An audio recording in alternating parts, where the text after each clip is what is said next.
नमस्कार, आप देख रहे हैं महानगर समाचार। मैं हूं आपके साथ श्वेता।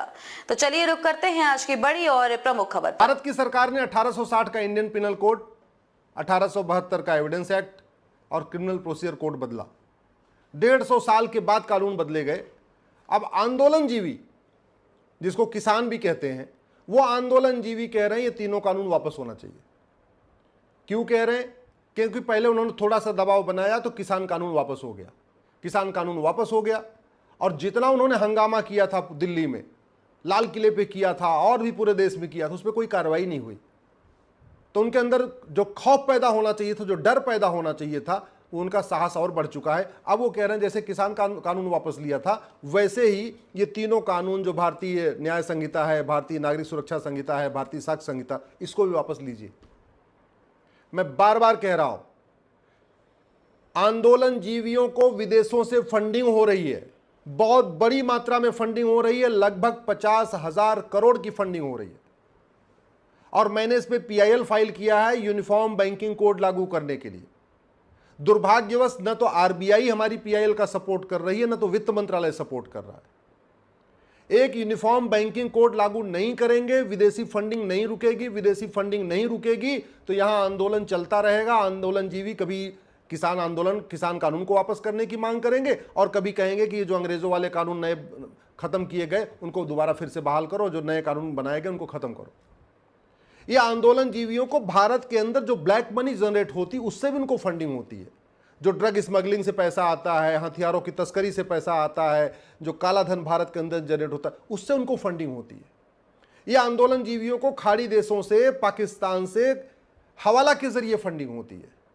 ये आंदोलनजीवियों को एफसीआरए के जरिए, जितने आंदोलनजीवी हैं इनका सबका एनजीओ है, इनके संगठन है, उनको एफसीआरए का लाइसेंस मिला हुआ है, विदेशी चंदा लेने का लाइसेंस मिला हुआ है, उनको विदेशों से फंडिंग हो रही है। तो एफसीआरए की फंडिंग हो रही है, बाहर से हवाला की फंडिंग हो रही है, अंदर से काले धन की फंडिंग हो रही है, पॉलिटिकल पार्टियां उनको फंडिंग करा रही है और वो हंगामा करते जा रहे हैं एक के बाद एक। और ये बड़े शर्म की बात है कि पिछली बार इतना हंगामा हुआ, लाल किले पे पूरा नंगा नाच किया, दिल्ली में नंगा नाच किया, सड़क जाम करके रखा, लेकिन उनके खिलाफ कोई कार्रवाई नहीं हुई। क्यों? क्योंकि पहली बात तो हमारा कानून घटिया है और दूसरा उनका सिस्टम इतना मजबूत है कि उनके लिए बड़े बड़े वकील खड़े हो जाते हैं, सुप्रीम कोर्ट में खड़े हो जाते हैं, हर जगह खड़े हो जाते हैं। तो समाधान क्या है? समाधान यह है कि सबसे पहले संपत्ति को आधार से लिंक किया जाए। 50,000 रुपए से महंगी जो भी संपत्ति है, चल और अचल संपत्ति है, चाहे वो जमीन हो, चाहे जायदाद हो, चाहे वो दुकान हो, चाहे वो हीरो होंडा बाइक हो, चाहे स्कूटर हो या कार हो, सबको आधार से लिंक कर दिया जाए। पहले पता तो चले कि इस व्यक्ति के पास कितनी प्रॉपर्टी है। ये जितने आंदोलनजीवी घूम रहे हैं ना, पुराना सा कुर्ता पैजामा पहन के, चप्पल पहन के, टोपी लगा के, इसमें से कोई 500 करोड़ का मालिक है, कोई 1000 करोड़ का मालिक है, कोई 2000 करोड़ का मालिक है। किसानों की आंखों में धूल झोंकने के लिए अपने आप को गरीब किसान बने हुए हैं। कोई 20 पेट्रोल पंप का मालिक है, कोई 20 गैस की एजेंसी का मालिक है, कोई जो है फिल्म सिनेमा घर का मालिक है, किसी के बड़े बड़े फार्म हाउस हैं, किसी की होटलें चल रही हैं, बड़े बड़े कारोबारी हैं। ये दिखाने को चप्पल पहन के घूमते रहते हैं, कुर्ता पैजामा पहन के, हाँ सारे करोड़पति अरबपति। तो इनको पकड़ा कैसे जाए? संपत्ति को आधार से लिंक करने के लिए कानून बना दीजिए। सबसे तुरंत पता चल जाएगा किसके पास कितनी बेनामी प्रॉपर्टी है। अब जैसे ही पता चल गया किसके पास कितनी बेनामी है, फिर जो बेनामी प्रॉपर्टी वाला कानून है उसमें 100% प्रॉपर्टी जब्त करने और 10 से 20 साल सजा देने का कानून बना दीजिए। जब आपका कानून मजबूत हो गया, फिर आप जस्टिस विद इन ईयर लागू करिए। जस्टिस विद इन ईयर का मतलब नार्को पॉलीग्राफ ब्रेन मैपिंग कानून बनाइए, झूठ पकड़ने के लिए हर जिले में narco polygraph brain mapping lab बनाइए और एक जुडिशियल चार्टर लागू करिए कि डिस्ट्रिक्ट कोर्ट के जज, हाई कोर्ट के जज, सुप्रीम कोर्ट के जज सभी मुकदमों का फैसला 1 साल में करें। ये लटका के ना बैठे।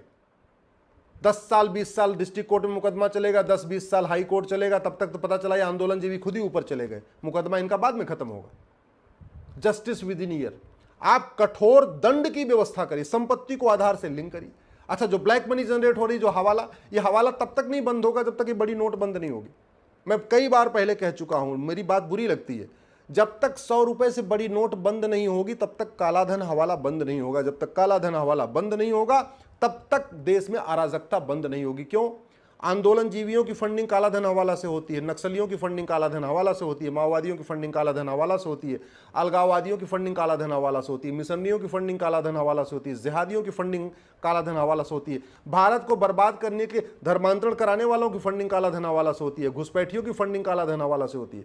भारत को बर्बाद करने के लिए जितने भी काम होते हैं सबकी फंडिंग कैसे होती है? या तो कालाधन से होती है, हवाला के जरिए होती है, बाहर से हवाला के जरिए होती है, भीतर से हवाला के जरिए होती है, अदरवाइज विदेशी चंदा आता है। विदेशी चंदा भी आता है, कुछ कैश के रूप में आता है, अदरवाइज एफसीआरए के जरिए उनके संगठन उनको चला जाता है।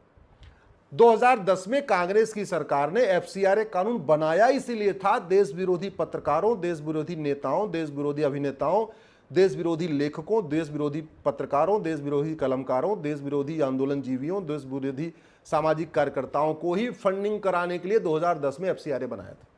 दुर्भाग्यवश वो एफसीआरए कानून हमने खत्म भी नहीं किया। चलो ठीक है, इधर के लोगों को कुछ मिल जा रहा होगा, लेकिन कहते नहीं हो थाली में जूठन के बराबर इधर मिलता है, बाकी सारे देश विरोधियों को जा रही फंडिंग। तो 2 रोटी इधर मिल रही है, 50 रोटी उधर जा रही है। 2 रोटी के लालच में हम उसको खत्म ही नहीं कर रहे हैं। अरे खत्म कर दीजिए, इधर वालों को भी बंद हो जाएगा, उधर वालों की भी बंद हो जाएगा, कम से कम देश तो शांति आएगी ना। बंद कर दिए 100 रुपए से बड़ी नोट। क्यों चाहिए 100 रुपए से बड़ी नोट?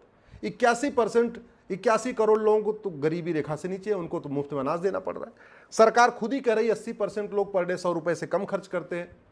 जब 80% लोग पर डे 100 रुपए से कम खर्च करते हैं और जो 20% 100 से ज़्यादा खर्च करते हैं उनके पास एटीएम, पेटीएम, भीम, UPI, debit card, credit card है, फिर 100 रुपए से बड़े नोट की ज़रूरत क्या है? क्यों चला रहे हैं हम? ये 100 रुपए से बड़ी नोट बंद हो जाए, संपत्ति आधार से लिंक हो जाए और कालाधन, बेनामी पर संपत्ति, आय से अधिक संपत्ति 100% जब्त करने के लिए कानून बन जाए, जस्टिस विद इन ईयर लागू हो जाए, यानी 1 साल के अंदर मुकदमे का फैसला होगा। और सबसे बड़ी बात ये, जिसके पास आय से अधिक संपत्ति मिले, जिसके पास बेनामी संपत्ति मिले, उसकी नागरिकता खत्म करिए। ये भारत का संविधान कहता है नागरिकता लेने और नागरिकता देने के लिए कानून बनाइए। आर्टिकल 11 लिखा हुआ है, यूनिफॉर्म सिटीजनशिप कोड बनाइए, किस किस आधार पे आपको देना है नागरिकता और किस किस आधार पे लेना है नागरिकता। कानून बनाइए, खौफ पैदा होगा। खौफ नहीं पैदा हो रहा इसलिए तरह सकता है। हम नार्को पॉलीग्राफ ब्रेन मैपिंग कानून क्यों नहीं बना रहे? किसको बचाना चाहते हैं? ये सफेद पोस्ट जो आंदोलन जीवी हैं, ये नार्को पॉलीग्राफ ब्रेन मैपिंग बना देना, ये डर के मारे बैठ जाएंगे, क्योंकि इनका जब narco polygraph brain mapping test हो जाएगा तो पूरी चेन खुल जाएगी। कौन नेता इनको समर्थन करता है, कौन अभिनेता समर्थन करता है, कहां से फंडिंग आ रही, पूरी चेन बाहर आ जाएगी। अभी वो कानून नहीं है इसलिए वो कुछ भी करने के लिए स्वतंत्र है। कभी कहते हैं किसान कानून वापस ले लो, आप कह रहे हैं कि जो 3 नए कानून बने हैं क्रिमिनल लॉ, उनको वापस ले लो। सुधार करना नहीं चाहते, रिफॉर्म करना नहीं चाहते। मैं सरकार से निवेदन करता हूं, किसानों से सीखिए। किसान को जब फसल बोना होता है ना, उसके पहले वो सीधे ऐसा नहीं कि वो फसल को खेत में डाल देता है, पहले जुताई करता है, गुड़ाई करता है, निराई करता है, खरपतवार की सफाई करता है, फिर भी अगर थोड़ा बहुत उसमें कुछ कीड़े मकोड़े रहते हैं तो पेस्टिसाइड डाल देता है, खत्म करता है, फिर वो उसमें बीज बोता है। सरकार अगर भारत में रिफॉर्म करना चाहती है, भारत को बदलना चाहती है, भारत को विश्वगुरु बनाना चाहती है, तो भ्रष्टाचार के खिलाफ कठोर कानून बनाना ही पड़ेगा और भ्रष्टाचार को देशद्रोह घोषित करना पड़ेगा। काला धन हवाला को राष्ट्र की सुरक्षा के लिए खतरा घोषित करना पड़ेगा। काला धन हवाला को सबसे बड़ा देशद्रोह घोषित करना पड़ेगा। जो लोग विदेशी इशारे पे कोई काम कर रहे हैं उनकी नागरिकता खत्म करने, 100% प्रॉपर्टी जब्त करने, आजीवन कारावास, फांसी देने के लिए कानून बनाना पड़ेगा। अब विदेशी इशारे पे कौन काम कर रहा है ये तो तभी पता चलेगा जब narco polygraph brain mapping lab होगा। अगर हमने कठोर कानून बनाया होता ना, संपत्ति को आधार से लिंक किया होता और 100% संपत्ति, बेनामी संपत्ति जब्त करने, आय से अधिक संपत्ति को 100% जब्त करने और आजीवन कारावास, फांसी देने के लिए कानून बनाया होता, मैं गारंटी के साथ कहता हूं कांग्रेस खत्म हो गई होती। और कांग्रेस खत्म हो गई होती, अराजकता खत्म हो गई होती। अगर हमने कठोर कानून बनाया होता और जस्टिस विद इन ईयर लागू किया होता कि 1 साल के अंदर मुकदमे का फैसला होगा, लालू परिवार आज तिहाड़ में होता, लालू परिवार तिहाड़ में होता तो बिहार में जाति का जहर घोलने वाला कोई बचता नहीं। संपत्ति को आधार से लिंक किया होता, नार्को पॉलीग्राफ ब्रेन मैपिंग कानून बनाया होता, जस्टिस विद इन ईयर लागू किया होता, कश्मीर में अब्दुल्ला परिवार, महबूबा परिवार तिहाड़ में होता और अगर ये दोनों परिवार तिहाड़ में होता तो इनकी पॉलिटिकल पार्टी खत्म हो जाती, कश्मीर में शांति आ जाती। ये भारत में जितने भी परिवारवादी पार्टियां हैं, जाति का जहर घोलने वाली, भाषा का जहर घोलने वाली, क्षेत्र का जहर घोलने वाली, वो इसलिए जिंदा हैं, वो इसलिए चल रही है कि हमारा कानून सड़ा हुआ है, हमारी न्यायिक व्यवस्था सड़ी हुई है, इनको सजा नहीं हो रही है। क्या स्टालिन परिवार के पास आय से अधिक संपत्ति नहीं है क्या?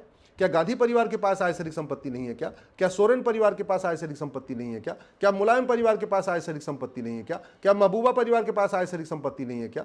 क्या अब्दुल्ला परिवार के पास आय से अधिक संपत्ति नहीं है क्या? क्या हुड्डा परिवार के पास आय से अधिक संपत्ति नहीं है क्या? ये जितने भी भाषा के जो क्षेत्रीय पार्टियां हैं, ये सब करोड़ों अरबों के मालिक हैं। और अगर इन परिवार, अगर कठोर कानून हो, इन परिवार, ये काला धन बेनामी संपत्ति रखने वालों को सजा हो जाए, ये परिवार खत्म हो जाएंगे, परिवार खत्म हो जाएंगे, इनकी पॉलिटिकल पार्टी खत्म हो जाएगी। पॉलिटिकल पार्टी खत्म हो जाएगी तो जातिवाद, भाषावाद, क्षेत्रवाद खत्म होगा, माओवाद, नक्सलवाद, कट्टरवाद, जिहाद, मजहबी उन्माद खत्म होगा। और नहीं तो कभी यहाँ आंदोलन होगा, कभी वहाँ आंदोलन होगा, कभी ये एक पूरे देश में अराजकता चलती रहेगी। खबर के अंत में खबरों में अब तक के लिए बस इतना ही। फिर होगी आपसे मुलाकात ऐसी ही बड़ी किसी खास खबर के साथ। तब तक के लिए नमस्कार और देखते रहिए महानगर समाचार।